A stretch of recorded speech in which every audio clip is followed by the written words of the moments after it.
is here with us. And together with, we have also local officials of Victoria City, headed by Mayor Abelardo Bantug, is with us as well. I don't know if he's related to Secretary Ray Bantug, our birthday boy. And of course, we also have the group from Inner Wheel Club Manila EDSA Bay, Manila Bay EDSA. Nandito po sila, all these lovely ladies here in the back, led by Ma'am Ditas Crisostomo and my Tita Nelly King is with us as well. Guest of Senator Marcoleta is Marawi City Civil Society Organizations and internally displaced leaders from Marawi City. Guest of Senator Kiko Pangilinan and Senator Bam Aquino is Dr. Baby Boy Benjamin Nebres III, President of Bicol University. We have also guests of Senator Pangilinan, local officials from the province of Bohol, Mayor Tricia Chato, Mayor Rudy Uy, Mayor Nikki Bolos, and Bicol, I mentioned the Bicol University President. Yun lamang po, Mr. President. Now, also, we have guests of Senator Rizo Ontiveros and Senator Bam Aquino, the Eisenhower Fellows Association of the Philippines, Sir Edwin To, Omar Ali, Erica Legara, and Dr. Venus Cloma Rosales, Mr. President. Thank you. We welcome all our guests that were mentioned by the Majority Leader to the Senate. Thank you very much. Thank you, Mr. President. Yes, Majority Leader, you may proceed. Mr. President, to give a chance to our colleague who was displaced also yesterday because of the debates that happened, may we recognize the distinguished colleague from Palawan and Davao City, no other, and the Republic of the Philippines, no other than Senator Erwin Tulfo to take advantage of the privilege hour, Mr. President. Senator Erwin Tulfo is recognized. Thank you, Majority Leader. Mr. President, distinguished colleagues, I rise today on a matter of personal and collective privilege, not just with concern, but with outrage. Outrage, Mr. President, over a law that was meant to regulate the construction industry, but has now been twisted into a weapon of abuse, greed, and corruption. Ang tinutukoy ko po ay itong Republic Act No. 4566 o ang Contractors License Law. At sa ilalim ng batas na nag-amyenda dito ay ang Philippine Contractors Accreditation Board o PICAB na siyang nagbabantay, nangangasiwa at nagre-regulate sa industriya ng lahat ng konstruksyon sa Pilipinas. Maganda po ang batas na ito, maganda po ang layunin, Ginoong Pangulo. Ngunit may malaki pong problema. Ayon kasi sa nasabing batas, kailangang lahat ng mga miyembro ng PICAB ay may 10 taon o higit pang karanasan sa pangungontrata. Now, Mr. President, I ask you in this chamber, how can contractors regulate themselves? How can we expect impartiality when those who sit in judgment are the very same people who compete for and corner government projects worth billions of pesos? This is not regulation, Mr. President. This is what you call state-sanctioned conflict of interest, and it directly violates Republic Act No. 6713 or the Code of Conduct and Ethical Standards for Public Officials and Employees. And true enough, Mr. President, reports are out that some board members, supposedly watchdogs of the industry, have themselves bagged massive flood control projects like Engineer Ernie Bagao, a PICAB board member and owner of the EGB Construction Corporation. This construction company, according to President Marcos, bagged 7.7 billion pesos worth of flood control projects from 2022 to 2025. And these projects are not only tainted with allegations of overpricing and substandard work, but some are outright ghost projects. EGB Construction Corporation reportedly also owns Wow Wow Builders, who is said to be behind several ghost projects in Bulacan, Mr. President. Ang isa pang opisyal ng PICAB na si Engineer Arthur Escalante ay nabanggit din ni Senator Ping Lacson na nakakuha ng malalaking kontrata sa pamahalaan. Tell me, Mr. President, paano magiging patas ang isang board o ahensya kung ang mga miyembro nito, opisyales, ay sumasali at nananalo sa bilyong-bilyong kontrata ng gobyerno, lalo na sa mga flood control projects na ngayon ay nalulubog sa kontrobersiya, anomalya at katiwalian. PICAB is silent because how can they investigate themselves? How can they police their own ranks when the law itself did not explicitly prohibit its officials to stop its construction business? Mr. President, let's stop sugarcoating. This is corruption in broad daylight. Mr. President, this cannot go on. We have to ask ourselves, should contractors still dominate PICAB? Should those who accredit and regulate be the same people who rake in government contracts? Should we impose a total ban on PICAB members and their companies from bidding in public works while in office with a strict cooling-off period after? It is for this reason that I filed Senate Bill number 1373, or an act strengthening the contractor's license law, further amending for the purpose Republic Act number 4566 and for other purposes. Layunin po ng panukalang batas na ito na higpitan ang regulasyon ng mga lisensya ng mga kontratista.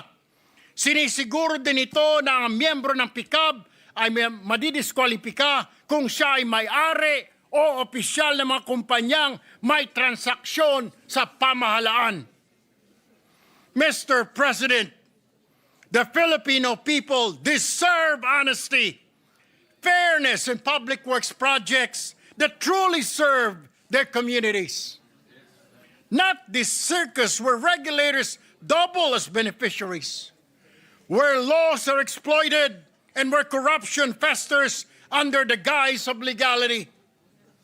Ang Republic Act number 4566 ay naging bulok na batas na ginagamit sa pansariling interes.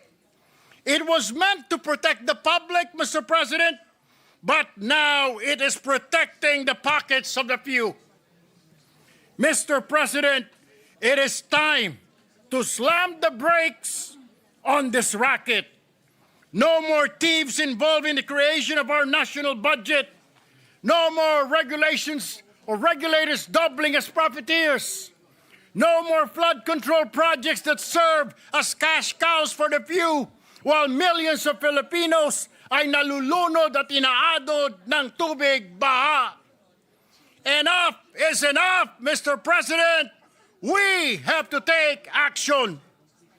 Maraming salamat po at magandang hapon sa ating lahat. Thank you, Senator Erwin Tulfo. Mr. Chair, Mr. Majority President, Leader. we move to refer the speech of the gentleman to the Committee on Public accountability. Public Accountability and Civil Service, Your Honor, because there is corruption that is being mentioned and malfeasance, misfeasance. So it's usually public, it's Blue Ribbon Committee first, and then with Civil Service as secondary committee. I so move, Mr. President. All right. Any objection? Chair hears none. Motion is approved. May we recognize, I'm sorry, the good gentleman from Isabela and the Republic of the Philippines wanted to make a manifestation on the topic of Senator Erwin Tulfo. May we also recognize him, Mr. President? Senator Rafi Tulfo is recognized. Thank you, Mr. President. I would like to associate myself with the privileged speech of Senator Erwin Tulfo. PCAB is currently at the center of investigations associated with either ghost or substandard government infrastructure projects. As a government institution tasked to strictly monitor licensed contractors, PCAB is in hot water as corruption, including under-the-table dealings, easily favors fly-by-night contractors and discourages honest contractors. PCAB, together with its parent agency, the Construction Industry Authority of the Philippines, or SIAP, should be made accountable with this mess. Hindi po sapat ang resignation ng ilang opisyal ng PCAB upang ayusin ang problemang ito. There should be major reforms to improve the licensing and accreditation process. I thank Senator Erwin for filing Senate Bill number 1373 to strengthen the contractor's license law, the law which requires all contractors, subcontractors, and specialty contractors to obtain license from the PCAB. In line with this, Mr. President, is a gentleman from Palawan, Ilocos, and Davao willing to answer a few questions.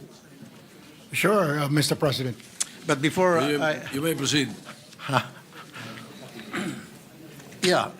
because Ilocos, my father is from Ilocos, my mom is from Davao, and he has a residence in Palawan. So, is that correct, Mr. President? That's true, Mr. President. Okay. Before my question, Mr. President, I just need to make some point here. During the last hearing sa Blue Ribbon, I called the attention of the leadership of PCAB. Nasabi ko dapat yung mga opisyalis na yon ay ma-issuean ng whole departure order, particularly these people.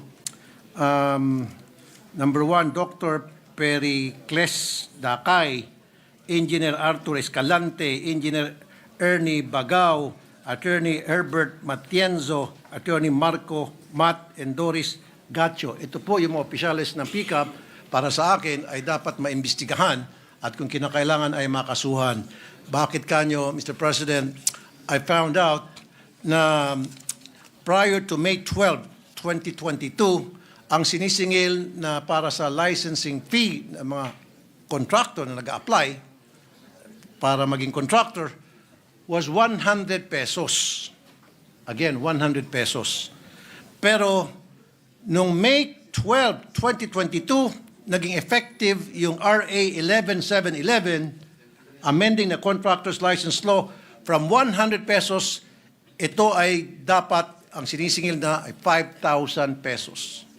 Pero gayon pa man, tuloy-tuloy pa rin ang paniningil nitong mga taga-PCAB ng 100 pesos at sino-shortchange ang government ng 4,900. Ang tanong, saan napupunta yung 4,900 pesos? Kada aplikante ng mga contractor. Kaya nag-issue ang Commission on Audit ng report at sinasabing sila ay short ng 258 million pesos.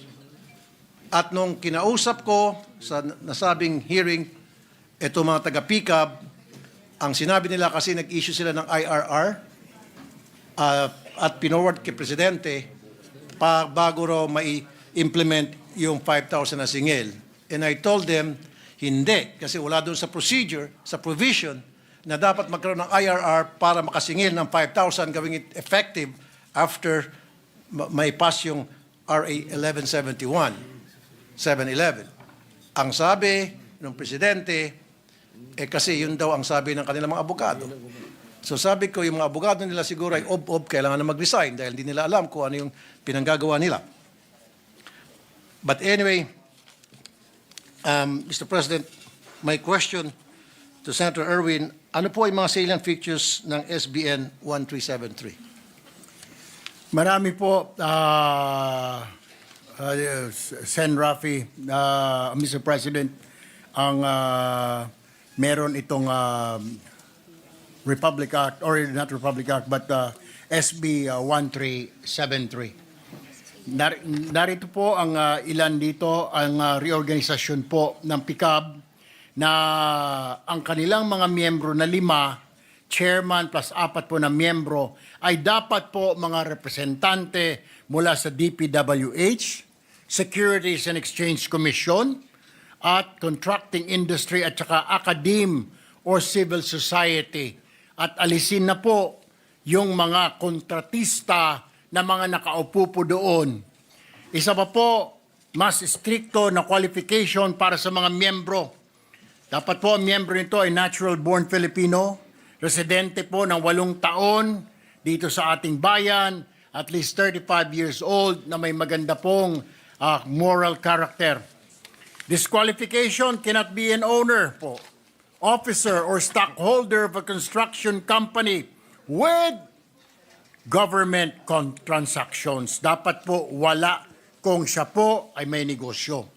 If a conflict of interest arises during his tenure, the member must divest interest within 30 days, Mr. President. Isa pa pong feature nito ay ang fixed term of office. Ang chairman at ang mga miyembro ay magsisilbi po ng 3 taon at wala na pong reappointment. Enhanced powers of PICAB. PICAB can now investigate violations motu proprio on its own or upon verified complaints. Ang nangyayari po kasi ngayon, Mr. President, hindi sila nag-iimbestiga dahil paano nila iimbestigahan ang kanilang mga sarili, Mr. President. Ang panghuli po, stronger accountability of contractors. Prescripted period of filing charges extended to 10 years. Yung mga substandard at saka mga ghost projects, dapat po kahit na 10 taon na yan, at pwede pong kasuhan. Renewal after revocation of license may only be reissued upon proof, demonstrable financial and operating capacity, full satisfaction of losses, costs, and compliance with condition of revocation. Yan po ang mga salient features po ng naturang Senate bill. Mr. President. Mr. President, I'm looking forward na itong PICAB sa susunod na hearing, either Blue Ribbon o sa public accountability, ay mapatawag lalo itong mga opisyales nila nang sa gayon magsagawa tayo ng malalim na investigasyon hinggil sa mga kalokohan ng mga taong ito. Maraming salamat, Mr. President. Maraming salamat po, Mr. President. Thank you, Senator Rafi. Thank you. Majority Leader. May we recognize Senator Marcoleta, Mr. President. Senator Dante Marcoleta is recognized.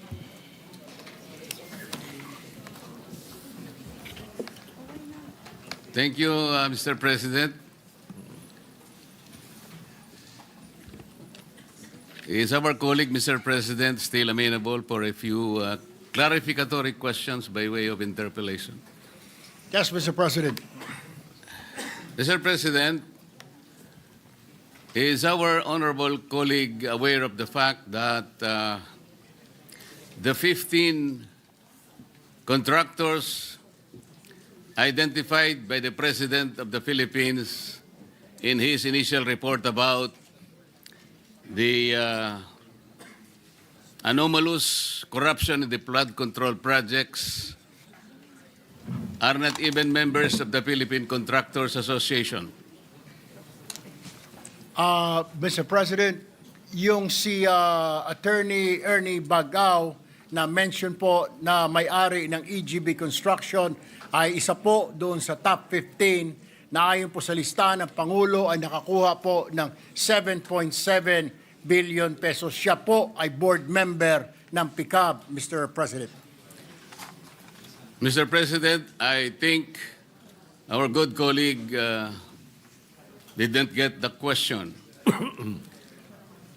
Mr. President, is our colleague aware of the fact that the 15 contractors identified in this anomalous flood control projects are not even members of the Philippine Contractors Association? We will have to check on that, Mr. President. I don't have the list right now, but I can check it and probably give the copy to the gentleman from Pampanga. Mr. President, there is no need for that because this representation knows the fact that these 15 identified contractors are not members of the Philippine Contractors Associations. Why am I asking this question, Mr. President? The Philippine Contractors Association is the primary organization of the most reputable contractors in this country. And I'd like to provide the information that this particular association is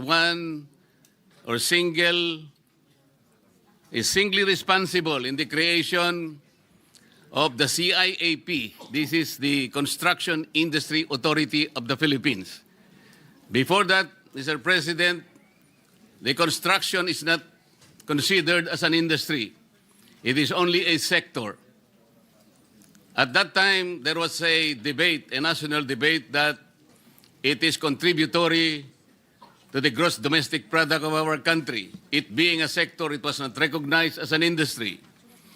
But because of the Philippine Contractors Association, it espoused a national consciousness that it is a major industry, one that is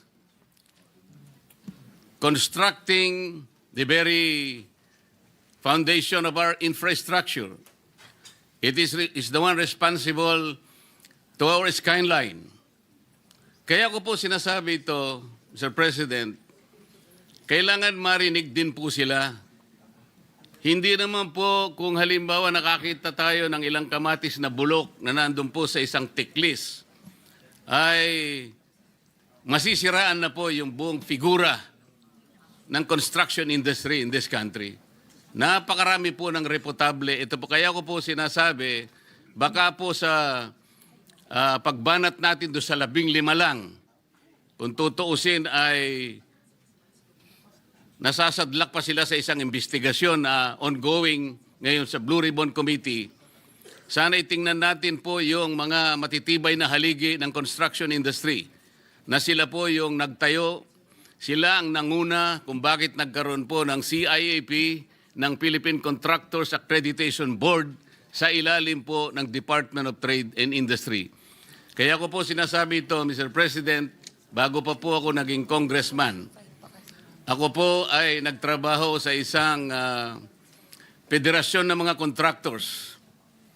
Ang Philippine Contractors po ay isang matibay na haligi at kasama po sa tinatawag na International Federation of Asian and Western Pacific Contractors Association.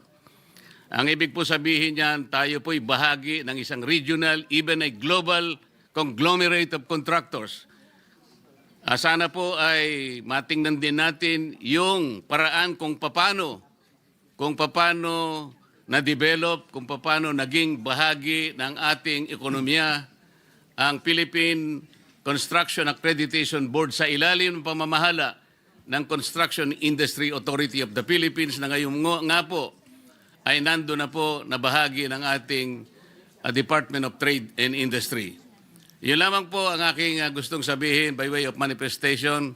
Salamat, Senator Erwin, sa pagpapahayag mo ng bahaging ito na maaari nating mapag-usapan in terms of legislation. Salamat po.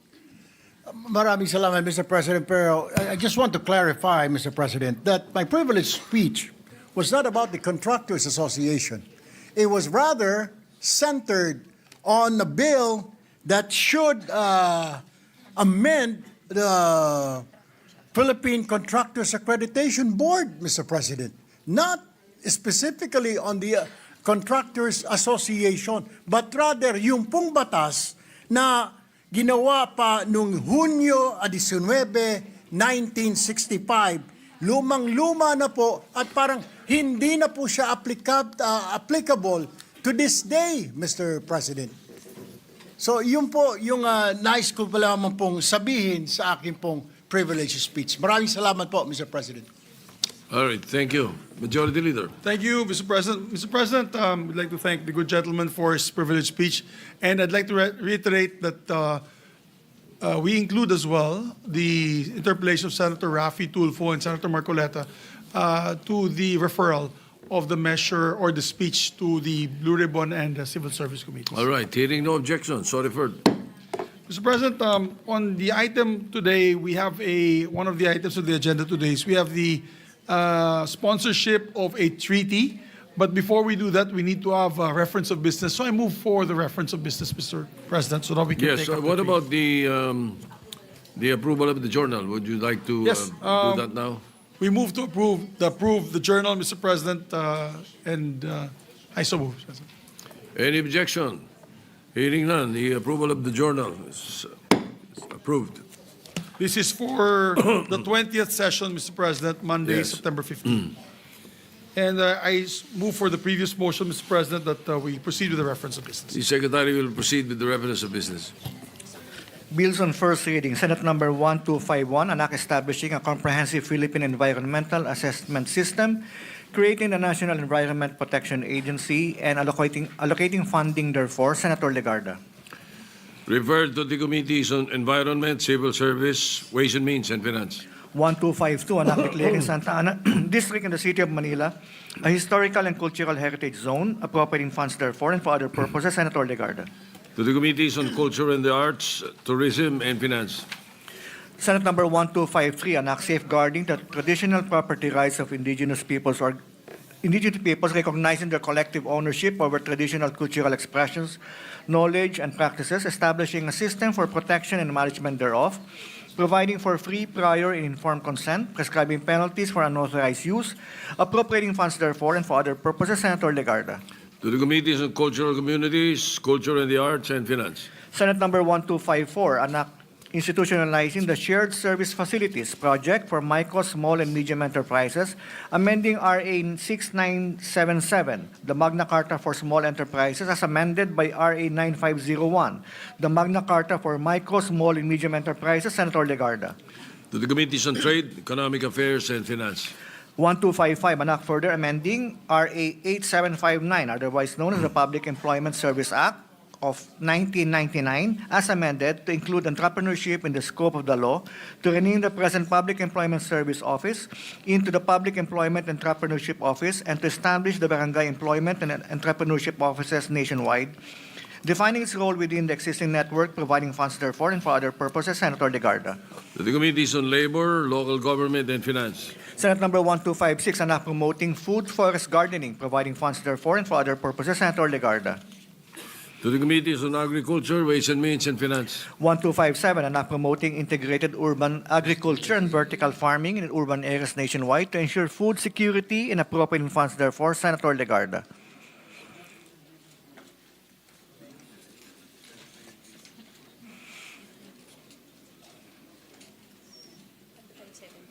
One, 1257.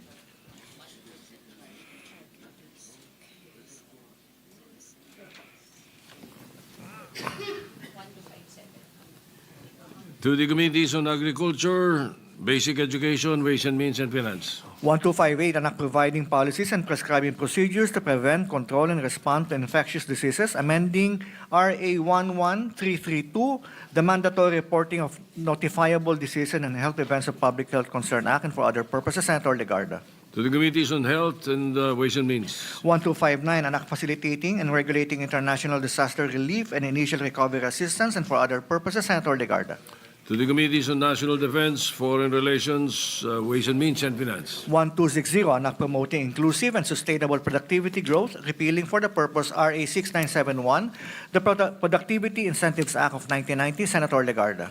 To the Committees on Labor, Ways and Means, and Finance. 1261, an act establishing information and communications technology hubs nationwide. Senator Legarda. To the Committees on Science, Local Government, Ways and Means, and Finance. 1262, an act strengthening the legal staff of the Department of Justice, renaming it as the Office of the Chief State Counsel, redefining, expanding, rationalizing, and further professionalizing its organization, appropriating funds therefor. Senator Legarda. To the Committees on Justice, Civil Service, and Finance. 1263, an act standardizing the retirement benefits of justices, judges, and judiciary officials with judicial rank, salary, and privileges, and appropriating funds therefor, amending for the purpose RA 910 as amended. Senator Legarda. To the Committees on Justice, Civil Service, and Finance. 1264, an act providing for the modernization of the public health emergency preparedness and response capabilities, establishing for this purpose the Center for Disease Prevention and Control, and appropriating funds therefor. Senator Legarda. To the Committees on Health, Ways and Means, and Finance. 1265, an act declaring January 22 of every year as a special working holiday to be known as National Farmers' Day. Senator Legarda. Referred to the Committee on Agriculture. 1266, an act amending RA 11350, the National Commission of Senior Citizens Act, and for other purposes, Senator Marcos. To the Committees on Social Justice and Civil Service. 1267, an act expanding the grounds for legal separation, amending for this purpose certain provisions of EO 209, or the Family Code of the Philippines, and for other purposes, Senator Marcos. Referred to the Committee on Women. 1268, an act providing for fuel subsidy for fisher folk, appropriating funds therefore, and for other purposes, Senator Tulfo R. To the Committees on Agriculture and Finance. 1269, an act providing for a 300 pesos daily minimum wage increase for employees and workers in the private sector, Senator Tulfo R. To the Committee on Labor. 1270, an act enhancing the financial literacy of overseas Filipino workers, Senator Villar M. To the Committee on Migrant Workers. 1271, an act providing for the Magna Carta of Barangay Health Workers, Senator Villar M. To the Committees on Health, Local Government, and Finance. 1272, an act providing discounted or waived fees and charges to indigent job seekers in the issuance of certain pre-employment documents issued by government agencies, Senator Villar M. To the Committees on Labor and Social Justice. 1273, an act transferring the control and supervision of the provincial and sub-provincial jails to the Bureau of Jail Management and Penology, appropriating funds therefore, and for other purposes, Senator Villar M. To the Committees on Public Order, Local Government, and Finance. 1274, an act to institutionalize the shared service facilities project for micro, small, and medium enterprises by amending RA 6977, the Magna Carta for Small Enterprises, as amended by RA 9501, the Magna Carta for Micro, Small, and Medium Enterprises, Senator Villar M. The Committees on Trade and Finance. 1275, an act providing for the establishment of a forensic DNA data bank, Senator Villar M. To the Committees on Public Order, Justice, and Finance. 1276, an act strengthening animal welfare standards, enacting a revised Animal Welfare Act, thereby repealing RA 8485 as amended by RA 10631, appropriating funds therefore, Senator Villar M.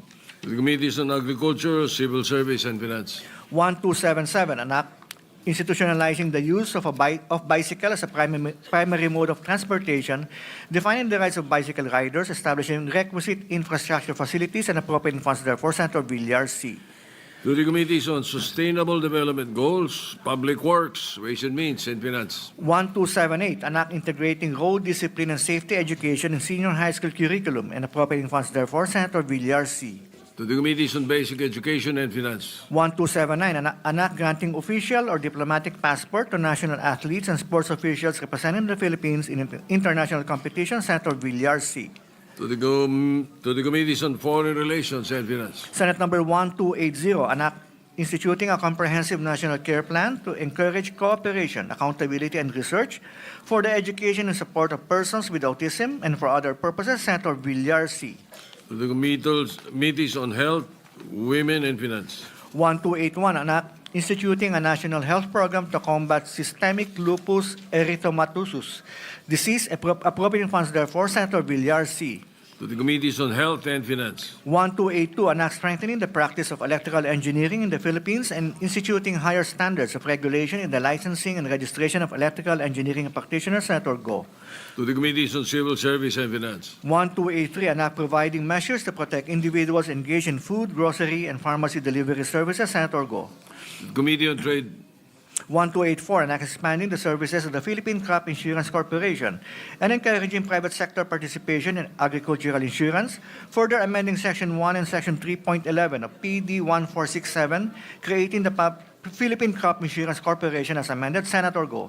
To the Committees on Government Corporations and Agriculture. 1285, an act instituting the Magna Carta of Benefits for the officers and personnel of the Philippine Drug Enforcement Agency, Senator Go. To the Committees on Public Order and Finance. 1286, an act requiring the use of standardized date labels on consumer products, amending for the purpose RA 7394, the Consumer Act of the Philippines, Senator Go. To the Committees on Trade and Health. 1287, an act increasing the salary schedule of civilian personnel in the government and for other purposes, Senator Go. To the Committees on Civil Service and Finance. 1288, an act increasing the bed capacity of Governor Celestino Gallares Memorial Medical Center in Tagbilaran City, Province of Bohol, from 525 beds to 1,000 beds, appropriating funds therefore, Senator Go. Referred to the Committee on Rules. 1288, 9, anak establishing in the province of Oriental Mindoro a Level 3 General Hospital to be known as the Mimaropa Regional Hospital, appropriating funds therefore. Senator Go. Referred to the Committee on Rules. 1290, anak establishing hospital wards dedicated to overseas Filipino workers and their dependents to be known as the OFW ward in every Department of Health retained hospital, appropriating funds therefore and for other purposes. Senator Go. To the Committees on Health, Migrant Workers, and Finance. Senate number 1291, anak instituting a comprehensive national care plan to encourage cooperation, accountability, and research for the education and support of persons with autism and for other purposes. Senator Go. To the Committees on Health, Women, and Finance. 1292, an act to fast-track and streamline the registration of real estate salespersons and for other purposes. Senator Go.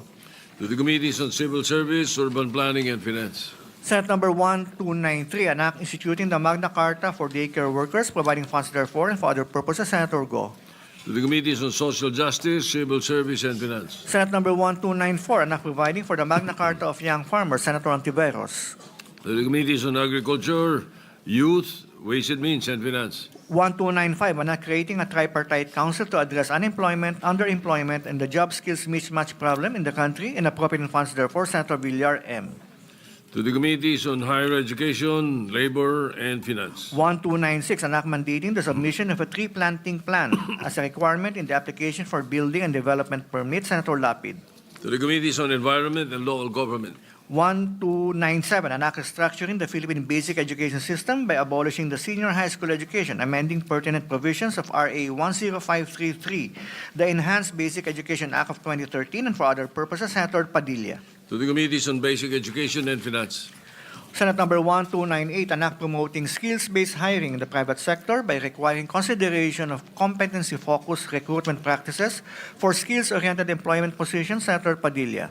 To the Committees on Labor, Higher Education, and Ways and Means. 1299, an act promoting transparency, accountability, and good governance by prohibiting members of Congress from intervening in the identification and budgeting of local infrastructure projects and for other purposes. Senator Padilla. Referred to the Committee on Finance. Senate number 1300, an act to promote holistic development in early education through the mandatory integration of practical life skills, values formation, and environmental awareness in the basic education program, appropriating funds therefore and for other purposes. Senator Padilla. To the Committees on Basic Education and Finance. There is additional reference to business. Additional reference to business committee report. Committee report number 1, prepared and submitted by the Committee on Foreign Relations on proposed Senate Resolution number 127, titled Resolution Concurring in the Agreement under the United Nations Convention on the Law of the Sea on the Conservation and Sustainable Use of Marine Biological Diversity of Areas Beyond National Jurisdiction. Recommending its approval without amendment, sponsor Senator Marcos. To the calendar for ordinary business. Majority Leader. Thank you, Mr. President. Mr. President, next on the list to give his privilege or avail of the privilege hour, we'd like to recognize a distinguished colleague from Isabela and Davao City, no other than Senator Raffy Tulfo. Senator Raffy Tulfo is recognized. Thank you, Mr. President. Distinguished colleagues, I speak before you today on a matter of personal and collective privilege. Last Friday, I was invited in a conference entitled Road Safety with the Experts. The event gathered stakeholders to share knowledge on road safety policy and practice. While I would not call myself an expert on road safety, as the chairperson of the Committee on Public Services, I saw that it is my duty to know everything about public safety on our roads. Let me share to you some concerns that I learned during the said event. Mr. President, my dear colleagues, it is very unfortunate that in the past years there is a rising trend when it comes to land transport accidents in our country. The Philippine Statistics Authority, or PSA, noted that the number of deaths due to land transport accidents rose to 13,125 in 2023, the highest recorded in over a decade.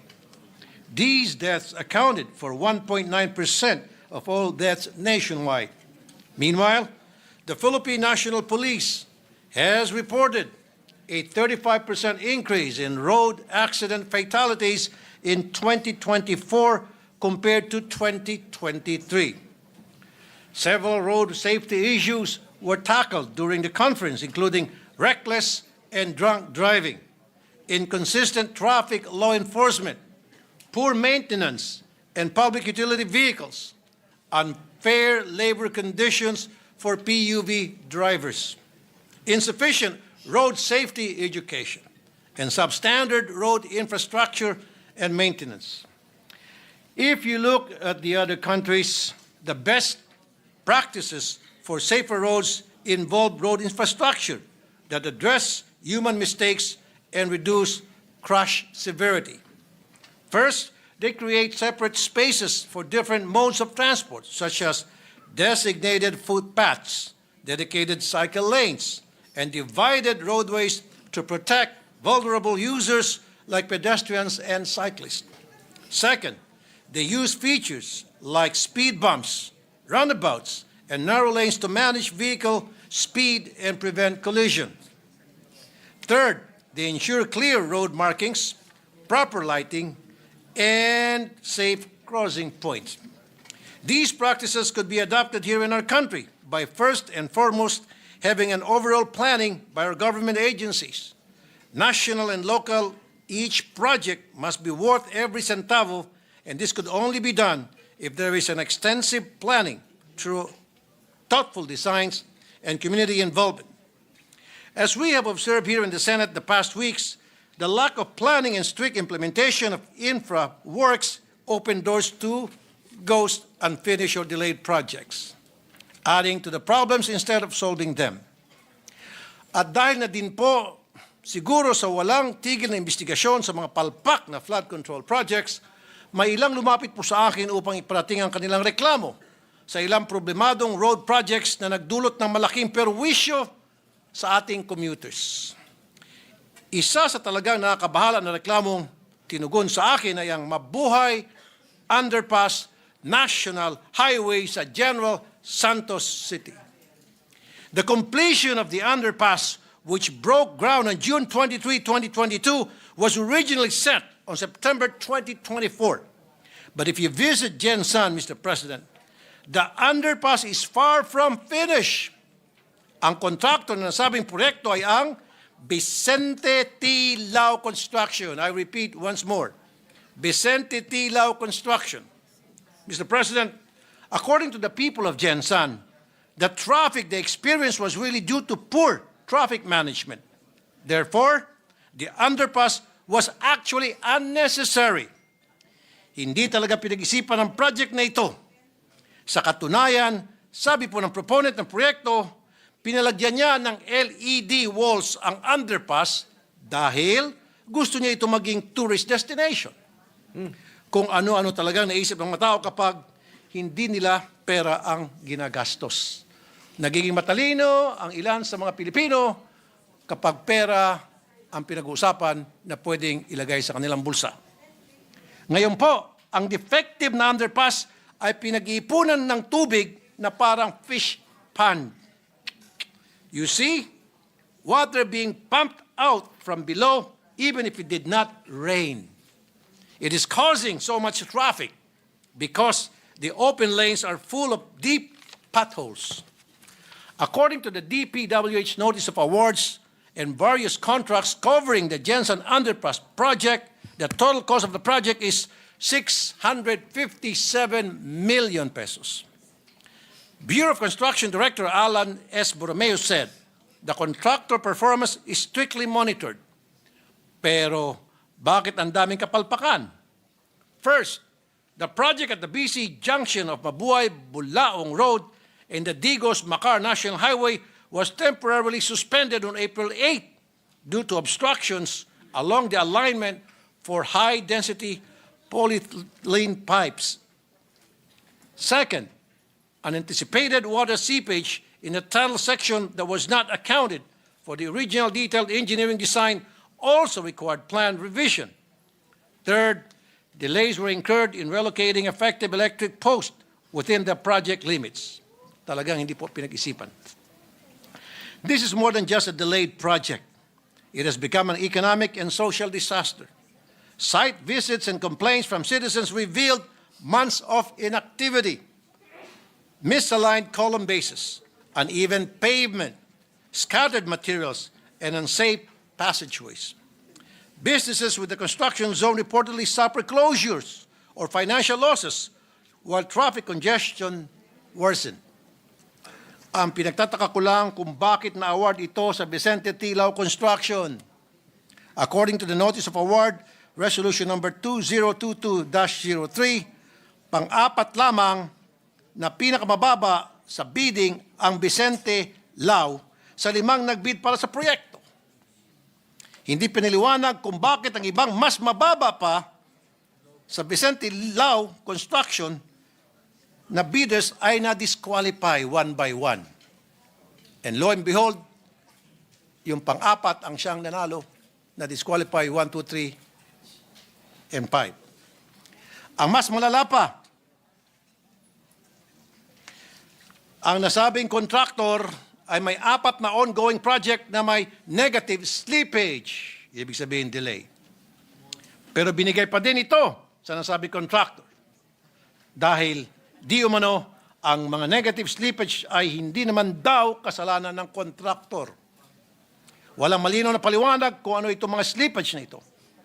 Pero ang pag-award ng proyektong nagkakalaga ng 657 million pesos ay di na dapat binibigay sa mga ganitong kontraktor. Sino pumirma sa nasabing resolusyon?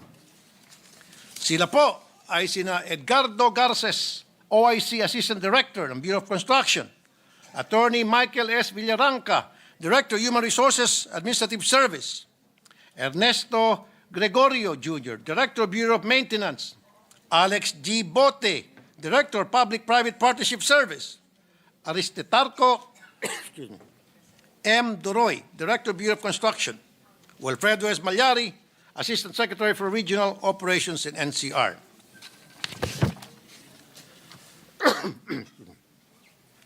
There are other recent road projects that has come up on the news that highlighted the need for proper planning and commuter considerations. Example ay yung Isabela Santa Maria Bridge. Last February 27, a tragedy unfolded when the 1.7 billion Cabagan Santa Maria Bridge collapsed just 26 days after its completion. This raised urgent questions about the system in place to ensure public safety. There was a design flaw in the project because it used non-cable suspension to support the bridge. Pinagtatawanan ang bridge na ito dahil ito lang ang nag-iisang suspension bridge sa buong Earth, buong mundo na walang kable. Meanwhile, it comes to the EDSA Rehabilitation Project. When it comes to the EDSA Rehabilitation Project, buti na lang po maagap na inapakan ng Pangulo ang preno sa EDSA Rehabilitation Project na yan. While we all know that EDSA is in dire need of improvement, the volume of traffic and the number of people that rely on these national roads is too high that the major construction needs thorough planning and preparation. The road being the backbone of land transportation, the Committee on Public Service must look into the policies of all government agencies involved when it comes to initiating transportation-related infrastructure. At the start, there must be standard in deciding when it is necessary.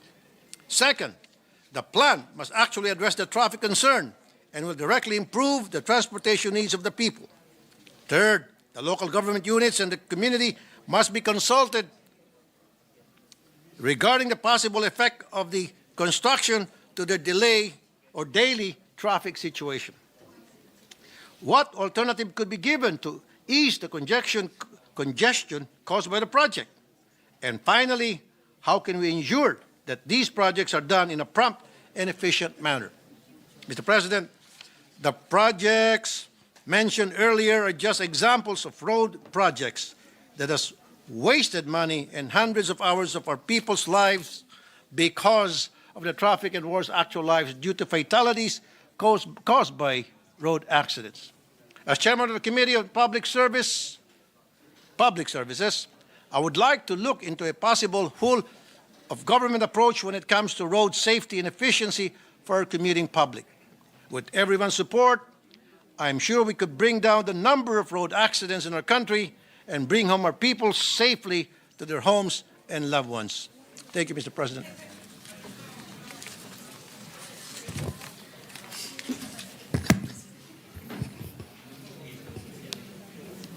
Thank you, Senator Rafi Tulfo. Thank you, Mr. President. The Majority Leader. Yes, Mr. President, may we refer the speech of our good colleague to the Committee on Public Services, Mr. President. So referred to the Committee on Public Services. Mr. President, I'd just like to recognize with us, we're happy to have with us the former governor and now Congresswoman of Llano del Norte, no other than Congresswoman Anguing Dimaporo, Mr. President. I see. Congresswoman Aging Dimaporo is welcome.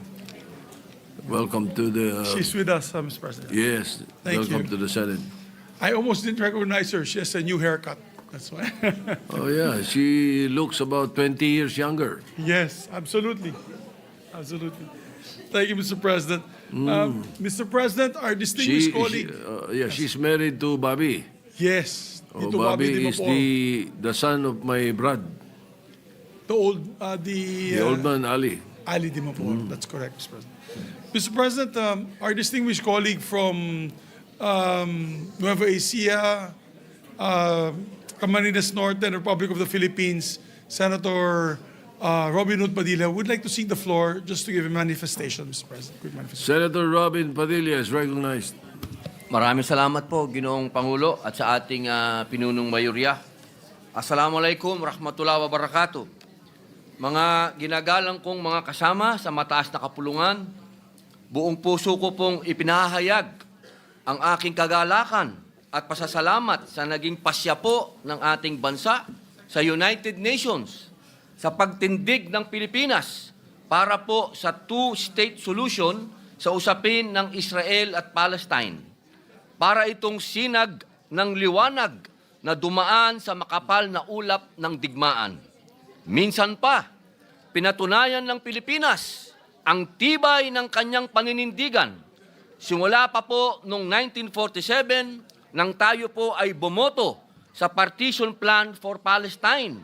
Malinaw na ang ating paninindigan, kapayapaan at pagkilala sa karapatan ng dalawang mamamayan.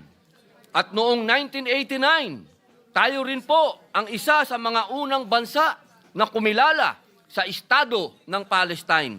Noon pa man, hindi na tayo umiiwas sa usaping ito.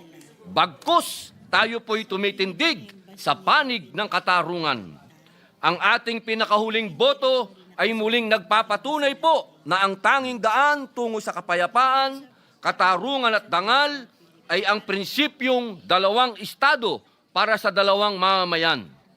At noong nakaraang taon, hindi po nag-atubili ang Pilipinas na bumoto pabor sa resolusyon ng UN General Assembly na nag-angat ng karapatan sa Palestine, muli pagiging observer tungo sa pagiging full member.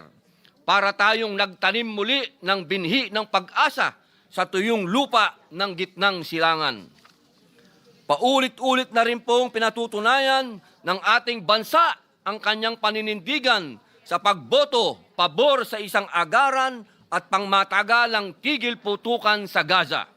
Hindi lamang ito simbolo, ito ay pakikisa sa mga inosenteng sibilyan, mga bata, matatanda at pamilyang napipilas sa gitna ng digmaan. Para bang nagsindi po tayo ng kandila sa madilim na silid upang muling makita ng lahat ang muka ng pag-asa.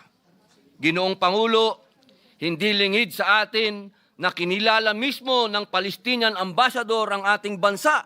Anya, mula pa noong 1989, nananatiling matatag ang relasyon ng Palestine at Pilipinas. Dagdag pa rito, nakilahok din ang Pilipinas sa usapin ng International Court of Justice laban sa mga pang-aabuso sa Gaza. Patunay na hindi lamang tayo tumitindig sa salita, kundi pati sa gawa. Kaya naman, marapat lamang natin purihin ang Pilipinas. Ang ating delegasyon ay nananatiling tapat sa diwa ng dialogo, ng negosasyon at ng batas internasyonal. Huwag natin kalimutan, sa bawat boto natin, dinadala natin ang tinig ng sambayanang Pilipino, isang tinig na laging may baon ng pag-asa na matapos ang pagdurusa at dumating ang tunay na pangmatagalang kapayapaan. Ginoong Pangulo, sa harapan ng magulong mundo, nananatiling buo ang paninindigan ng Pilipinas para sa kapayapaan, para sa katarungan, at para sa dalawang estado, para sa dalawang mamamayan. Sapagkat tulad ng dalawang kamay, mas matibay ang pagkakapit kapag magkakasama. Maraming salamat po, Ginoong Pangulo. Thank you, Senator Romy Padilla. Majority Leader. Gusto mo ba i-refer sa committee ko? Oo. Thank you very much, Mr. President. Yes. We'd like to thank the good gentleman for his manifestation. And now with that, Mr. President, if the good sponsor of... yes, for a minute suspension, Mr. President. Yes, Senate, the session is suspended.